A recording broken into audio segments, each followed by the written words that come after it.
construit chez nous, que ce soit les chefs d'armée qu'on a formés, et depuis la nuit des temps. On a toujours aidé.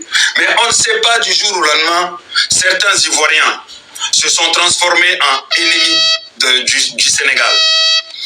D'abord, ils créent des fake news en disant que Krépin Diatta a dit ça ou Habib Beye a dit ça pour en profiter pour derrière insulter le peuple sénégalais. Au début, les Sénégalais n'ont pas compris, ils tombaient dans le piège. Ils pensaient réellement que c'était les joueurs qui parlaient.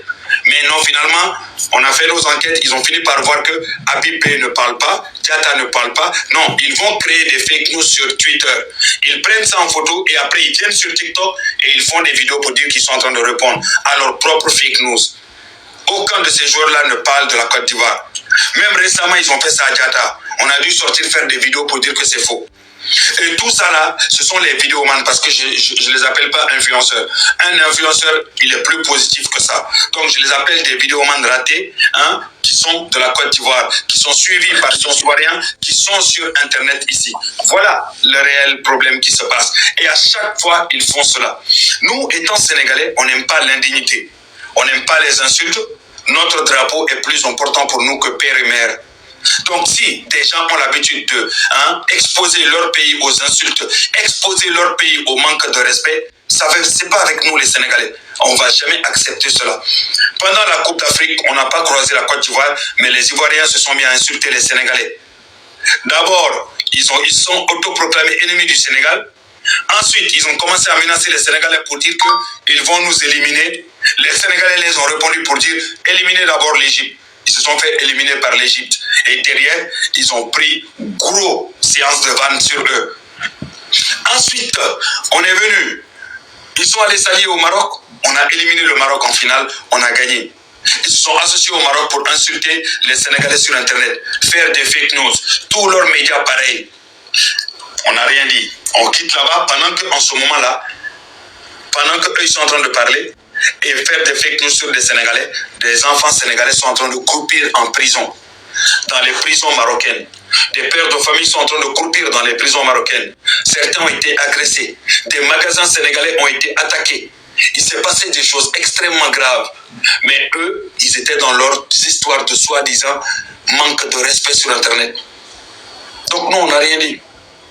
Une chose est sûre, même si Dieu descendait demain pour dire les Sénégalais pardonnez aux Ivoiriens, on ne va pas pardonner. C'est-à-dire quand tu fais le clown tout le temps, jusqu'à ce que tu ne te rends pas compte que pendant que tu es en train de faire le clown sur quelqu'un, cette personne est en train de mourir. Cette personne, il se passe des choses graves parmi les enfants de ce pays-là. Dans un autre pays. Et toi, tu t'associes à la propagande pour encore plus enfoncer le pays, qui est le Sénégal. Ce même pays qui t'a aidé aujourd'hui à être la Côte d'Ivoire que tu es aujourd'hui. On a quitté là-bas, on est parti en Coupe du Monde. Coupe du Monde, Côte d'Ivoire a joué premier match. Certains Sénégalais sont sortis pour même soutenir. Personne n'a rien dit. Vous n'avez pas vu des Congolais ou Camerounais ou Sénégalais. Aucune nationalité est sortie pour leur manquer de respect. Mais il a suffi que le Sénégal joue. Ils sont tous sortis insulter le Sénégal. Manque de respect au Sénégal. Comme s'ils avaient un problème avec le Sénégal. Et à chaque fois, ils ont les mêmes excuses bidons.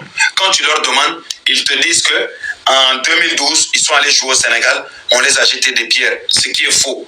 Les Sénégalais étaient fâchés parce que les Ivoiriens avaient battu les Sénégalais à domicile. Donc, ils s'en prenaient à leurs joueurs.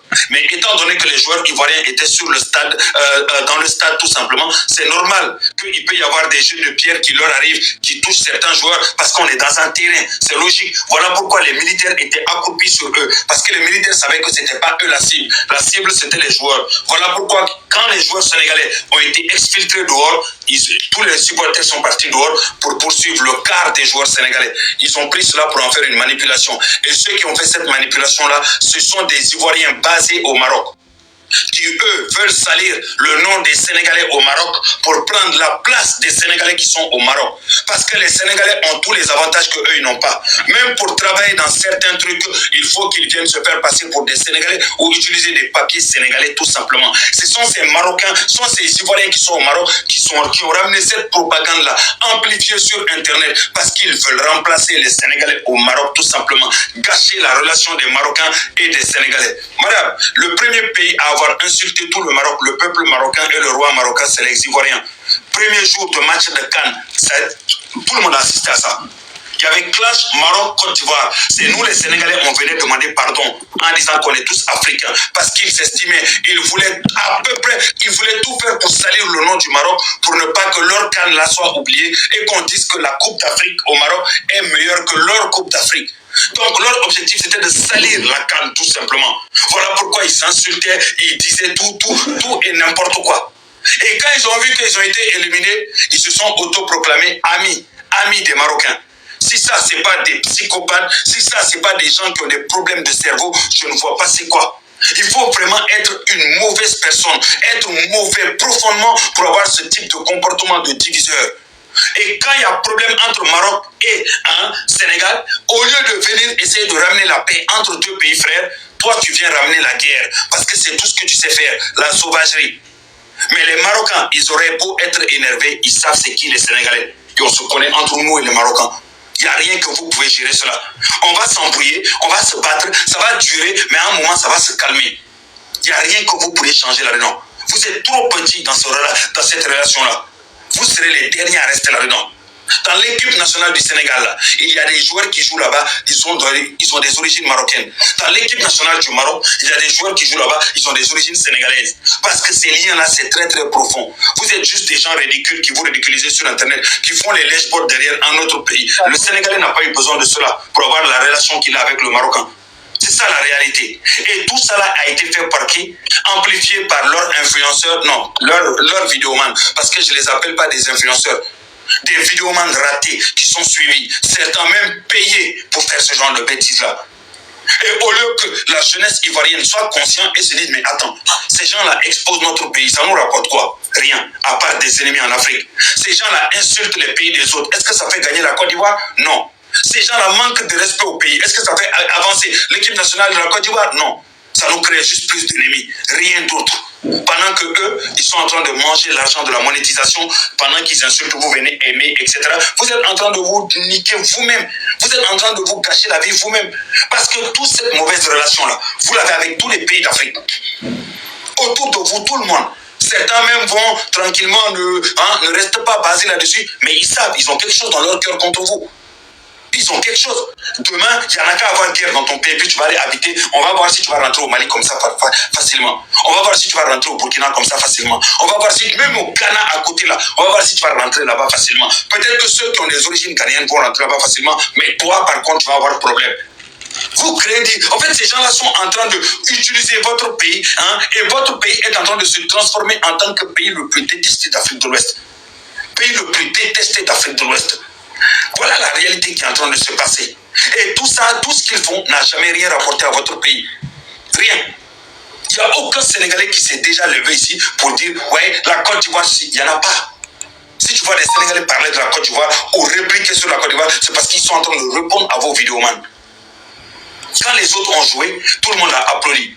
Quand la Côte d'Ivoire a joué, premier match, parce que c'est eux qui ont joué leur premier match devant tout le monde a applaudi. Quand les autres jouent, ils les insultent. Et quand tu parles, ils te disent que c'est attachement. Attachement avec qui? Si tu as l'habitude d'exposer tes parents, est-ce que qui t'a dit que moi je vais exposer mes parents? Si tu as l'habitude de manquer de respect au drapeau de ton pays, parce que ton pays, tu ne connais pas l'histoire de ton pays. Toi, tu es juste un vaurien qui est né dans un pays, qui a eu la chance d'être né dans un pays. C'est parce que si tu connaissais l'histoire réelle de ton pays, tu n'exposes pas ton pays. Moi, je connais l'histoire du Sénégal. Voilà pourquoi jamais je vais me lever pour aller insulter des pays. Non, non, non. Je vais répondre à des gens qui insultent mon pays. Oui, tu vas trouver que des vidéos comme ça. Mais jamais me lever, non. On dit, il a fait du buzz parce qu'il s'est levé, il a parlé mal d'un pays. Non. Mais dans ton pays, oui. Makosso se lève, insulte de mère et de père le président nigérien. Et puis tranquillement, tout va bien pour vous. Il se lève, il insulte de père et de mère le président du Burkina. Et puis tout va bien pour vous. Les Burkinabés leur ont rien fait. Leur président leur a rien fait. Rien du tout. Pas insulte ni rien du tout. Il y a des accusations de gauche à droite, ça c'est le gouvernement. Mais vous n'êtes personne pour vous mettre sur Internet, pour mélanger les populations. Même vos frères et sœurs qui habitent dans les autres pays là, les gens vont les regarder comme ça maintenant de haut. Ne vous inquiétez pas. Tout ça là, pendant que vous, le reste de la population, la grande majorité, au lieu de dénoncer, demandez à ce que le procureur, parce que dans un pays où il y a un procureur et qu'il y a une justice, le nécessaire est fait. Madame, sur nos passeports à nous, chaque Sénégalais, il y a ton adresse de la France, des États-Unis, Allemagne, partout là-dedans. Ton adresse est là-dessus. Le consulat sait où tu es. Si tu te lèves insulter un pays, si on fait plainte contre toi, ça va arriver dans la maison, chez toi.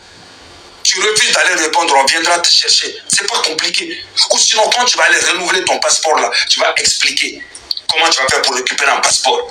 Et même s'ils vont te poursuivre, eux-mêmes vont te poursuivre. C'est ça qu'on appelle un État fort, un État qui se respecte et un pays qui se respecte. Mais un pays qui laisse ses enfants insulter des pays, insulter, dénigrer d'autres pays, manquer de respect au pays, c'est pas tu les aides, c'est pas tu... En fait tu ne fais aucun combat parce que toi tu aimes ça seulement. Insulter. Aujourd'hui, si tu ne connais pas un Ivoirien, tu vas dire l'homme même Ivoirien, son comportement c'est d'insulter sur Internet. Il faut connaître l'Ivoirien pour dire que non, ça c'est pas son comportement réel. Mais si tu ne connais pas, tu es étranger, tu arrives sur Internet, tu vas dire que là, leurs garçons, ils savent que c'est parler de physique, insulter les gens, nanani. Il n'y a que ça. Jamais ils vont faire des choses qui vont être importantes pour une population. Donc nous, on a décidé de leur rendre l'appareil très bien comme il se doit. Et on ne veut aucune relation avec eux, tout simplement. Parce qu'on ne veut pas que notre jeunesse ait les mêmes mentalités aussi exécrables et aussi médiocres. On ne veut pas que ce comportement-là arrive chez nous. Et pour éviter que ça arrive chez nous, on va bloquer ça maintenant. Expliquer à notre jeunesse, ne tombez pas aussi bas. Ne vous mélangez pas avec de la boue comme ça. Ne faites pas ça. Ne exposez pas votre drapeau. Ne insultez pas des pays. Si un pays vous attaque, vous avez le droit de répondre. Seulement en légitime défense, mais jamais en attaque juste parce que tu en as envie. C'est de ça qu'il s'agit, madame. Voilà l'histoire qui se passe. Les gens n'ont pas le temps d'attaquer la Côte d'Ivoire. Pourquoi faire? Ça leur rapporte quoi? Quelqu'un ne peut pas se lever comme ça et puis insulter les Ivoiriens. L'Ivoirien va te dire, mais moi au moins, chez moi ça avance, c'est cela, et puis ça va aller vite fait. Mais c'est parce que vos frères ont qu'une seule chose dans leur tête, insulter des pays. Ils ne sont pas des influenceurs, ils ne sont pas des créateurs, ils ne savent pas comment créer un contenu, parce que créer un contenu n'a rien à voir avec ce qu'ils font. Ce qu'ils font, c'est juste insulter des gens, manquer de respect aux gens, montrer la mauvaise éducation qu'ils ont dans leur pays. Ça n'a rien à voir avec la création de contenu. Demain, ils arrêtent d'insulter, plus personne ne les écoute, parce qu'ils n'ont pas la connaissance. Ils ne savent pas créer des contenus. Ils ne savent que faire ça. Et voilà le problème que vous avez. Et à force, et que si la justice ivoirienne ne réagit pas, ne prend pas ses responsabilités, à un moment, ça va créer, tôt ou tard, vous allez faire guerre avec un pays voisin. Tôt ou tard, ça prendra le temps que ça prendra, mais tôt ou tard, vous allez créer un conflit entre vous et vos voisins. Parce que vous allez continuer comme ça, il y en a un qui va se faire tabasser dehors, les autres Ivoiriens vont venir dire, ils vont se venger, et puis voilà la guerre qui a commencé. Et quand il va y avoir les morts, on va aller devant la Cour pénale internationale, on va dire c'est vous qui avez commencé. Seul perdant, ça sera vous. Parce que dans tous les sens, vous allez devoir assumer.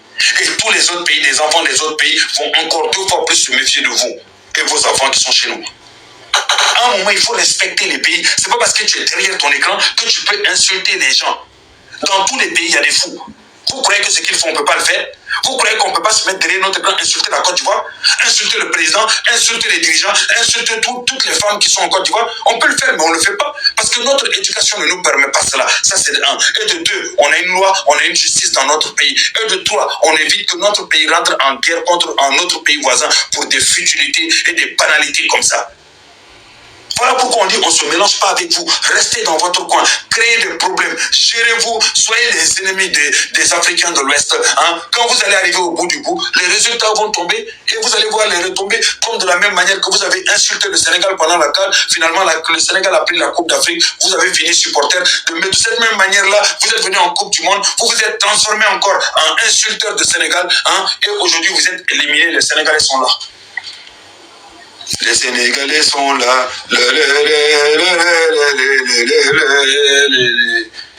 Nous, c'est Dieu qui est avec nous. Ce n'est pas les marabouts, c'est Dieu seulement.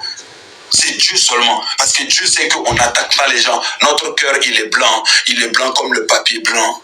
Oui, il est blanc comme le soupe blanc comme ça. Dieu seul sait. Dieu seul sait. Au Sénégal, au Maroc, il y a eu des Sénégalais qui ont été tués. Il y a eu 1 ou 2 Sénégalais qui ont été attaqués au couteau. Ils sont morts. Mais aucun Marocain n'a été attaqué au Sénégal. Parce que c'est la civilisation. Ce serait dans votre pays. Actuellement, les magasins des Marocains auraient été brûlés, cassés, des Marocains attaqués partout. Non, on a préféré laisser notre diplomatie s'en occuper, tout simplement. Parce que oui, il y a des familles qui sont mélangées. On pense, nous, dans le futur. On pense, on pense logique tout simplement. Pas parce que certains Marocains ont eu des comportements bizarres, on va se lever puis s'attaquer à nos frères marocains qui sont au Sénégal. Mais par contre, vous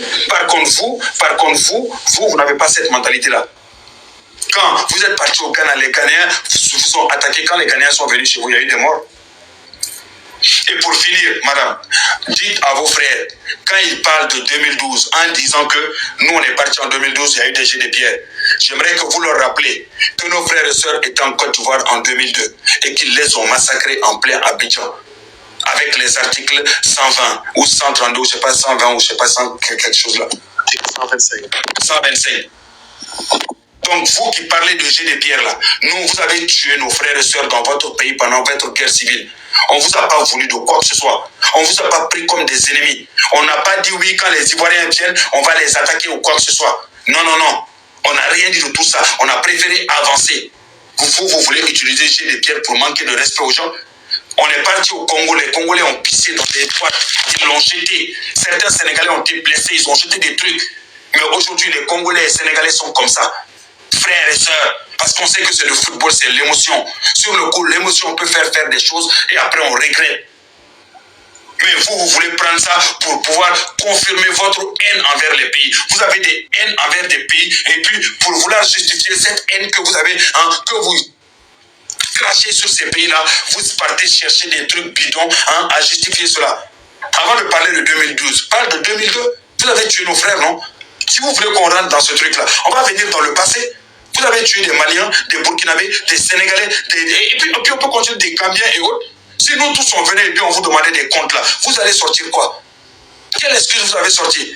Non seulement vous nous avez tués, mais c'est un diplomate. Ce sont des diplomates sénégalais qui sont allés ramener la paix des deux côtés, qui sont partis des deux côtés, que ce soit à Abidjan et à Bouaké. Le diplomate sénégalais, allez sur YouTube, vous allez taper, le documentaire est toujours là. Et ces personnes sont toujours vivantes. Cheikh Tidiane Gadio, si je ne me trompe pas, tout simplement. C'est eux qui ont dit l'ONU, vous laissez tomber, Côte d'Ivoire, rebelle, c'est fini, parti au pouvoir, c'est fini, on s'occupe de tout. Madame, il ne faut pas fuir, il faut rester, on va vous répondre du reste. Ils ont ramené la paix de deux côtés, et aujourd'hui, c'est de cette paix-là que vous bénéficiez aujourd'hui. Et vous avez utilisé cette paix-là pour attaquer ceux qui vous ont ramené la paix. Allahu Akbar. Et puis vous croyez que Dieu va dormir. Et puis vous croyez que Dieu va dormir. Dieu va laisser que nous on soit éliminés avant vous. Vous croyez que Dieu dort? Si Dieu dort là, le ciel vous tombe dessus. Vous devez être le dernier pays à oser s'attaquer à un pays. Parce que quand vous étiez en guerre civile, tous les pays vous ont aidé. Tous les pays vous ont accueilli. Tous les pays vous ont soutenu. Vous avez rempli le Mali, vous avez rempli le Burkina, vous avez rempli le Niger, vous avez rempli le Ghana, vous avez rempli le Sénégal. Mais tout le monde l'a fait parce que c'est la fraternité africaine. Aujourd'hui, vous crachez sur tous ces pays-là parce que Dieu vous a donné un tout petit peu. Mais Dieu est en train de tout reprendre petit à petit. C'était Coupe d'Afrique passée, non? Maintenant, Coupe du Monde. Allons-y seulement. C'est à la fin du film qu'on paye les musiciens. On va voir la fin du film.